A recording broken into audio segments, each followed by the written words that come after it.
Get your St. Louis MMA fix at knucklejunkies.com. This video is sponsored by Brad Carey with Realty Executives Premier. If you're looking to buy or sell your home, call Brad Carey. Okay, we're here with the victorious Isaac Purnell in his pro debut here against Bryan Shell. First round submission. Thoughts on the fight and thoughts on the first time as a pro. Thoughts on the fight? He was kind of stiff, and I seen his hands floating. I saw a couple gaps, and I took advantage. And then whenever he tried to take me down the second time, I saw his neck hanging out there, so I cranked on his neck. That's pretty much it. The game plan was to keep it standing. I know he's a wrestler, but I basically take what he gave me. So. You know, you kind of mentioned this early on. Going in, he was going to kind of come forward and press you against the fence. Man, it seemed like you guys were on the fence a long time. Where you think he was going to get separated at some point? I knew he was. He's not as athletic as I thought he was.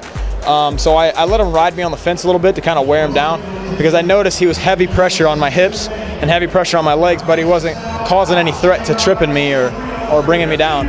He's very strong, but he also that works against him because he burned himself out. Now, this kind of best case scenario, right? Okay, you get a win. You hardly took any damage. Maybe can get back in something soon. Oh yeah, something soon within the next.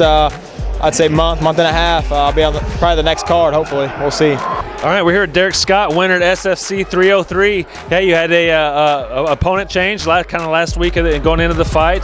Come out kind of typical Scott fashion, put the pedal to the metal, and kind of steamrolled a first-round win. Just thoughts on the fight? Yes, sir. My corner's back there telling me nobody can out-athlete me, and that's kind of the words that they use. And it's very true when it comes to Scott brothers. Jeremy Johnson likes to use that phrase, the consummate athlete, but I don't think he's wrong, And Jesse said the same thing, best athlete he knows, so. Well, one thing that was a little more new to the Scott arsenal, very, very accurate on the feet, and it displayed better striking than you guys are kind of known for. Yeah, after every single fight, everybody's like, you need to work on your striking, you need to work on your striking, you need to work on your striking. And the thing is, we work on our striking all the time, and it's something that we're attempting to improve every single day. It's that little by little by little, and it's coming. But the improvement was noticeable tonight. Obviously that's something consciously you guys have worked at. Oh, absolutely, yeah, all the time working on the hands. Because the thing is, with jiu-jitsu, with wrestling, all that other stuff, you create a scramble. Right. You can use that athleticism, whereas striking is a little bit different, chin down, hands up, head movement, all that stuff. You can't just out-athlete that. Dillon with a first-round finish over Dan O'Connor. You come out and get the spectacular fashion. Just thoughts on the fight? Pretty much it went down almost exactly what I expected. I expected to stand up a little bit more, but I just took him down out of just reaction, I guess.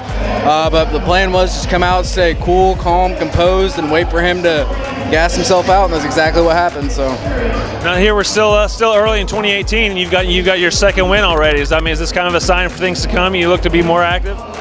Right now I'm actually a landscaper full-time, a hard landscaper. I do more construction landscaping. So I plan on going back and doing that again this summer. I've already promised my boss he's going to do one more summer with him. Then, of course, I'm still going to be training the whole time, still working my butt off the whole time. But balancing both between working and fighting together is kind of hard, so I'm going to wait till landscaping starts slowing down again and plan on picking up right where I left off. Like I said, I'm never leaving. I still plan on training, doing everything like that. So. Okay, we're here with SFC 303 main event winner Brandon Lowe. Brandon with a emphatic win over Trevon Crawford. Ground-heavy performance, pretty smothering, pretty mauling. Just thoughts on the fight? It's not the fight I wanted. I wanted to finish in the first round, but hey, coming to this camp, no excuses. Had a little bumps and bruises and some injuries I need to take care of, but I went out there and got the W like I wanted, so it is what it is. Now, was the game plan coming into, to smother him and then kind of keep it controlled on the ground, or is that just kind of how things played out? I wanted to let things go on the feet again, but I didn't as much as I wanted to. But, that was the game plan. And kind of my mind is just kind of like beat him up on the feet a little bit and then close the distance, because I knew once I ended up in the clinch and I started wrestling him, I knew he wouldn't stand a chance. One thing to take away from this, you went 3 5-minute rounds, and for the most part, till you got to about maybe minute 12 or so, the energy and everything was pretty good. Yeah, they kind of made a comment that they haven't seen me out of the first. Well, I think I just shut their mouths because I got plenty of cardio for days. So definitely got a lot of momentum, got a lot of wind going. Just what's this do propel you forward, looking forward to 2018? Any fights in particular you want, or what's up? My original opponent was Scott Etling, and he had to back out for some situation. All power to you, man. Best of luck to you what happened, but I want that fight, so I'm coming for you, Scott. Let's go.